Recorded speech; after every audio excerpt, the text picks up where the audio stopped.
Galatia bunga changkhat apa changguk so hi louna dinguva Christan eilhatdoh-u ahitai chuti hi zi chun dingde jing un so nam kol zona chun ki hen o kin hi un vevin kei polin kahin se hi nang hon chep tan thu na lau a hi le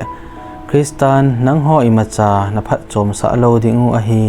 chep tan thu la ho cheng se chu he to sa na a kahin se hi ama chun dan thu apumpi a thil bolding abat jing a hi na la ye nang ho dan thu a them chan go ho cheng se chu Krista a kona ki sep khen hi ta ve nang ho lung si na kona pul ha a na hi ta ve aze I ham iti le ai ho lagaw wa nga ta asana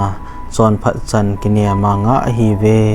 aze chu Krista Jesu a chep tan hi aphat sa na a umpoi chep tan lo jong hi ima hi di poi ahin ta asan ngai lu na tonga chu phacho ma hi bo ve pathin thu sim naw I bon chaw in phathei bo pe taw hen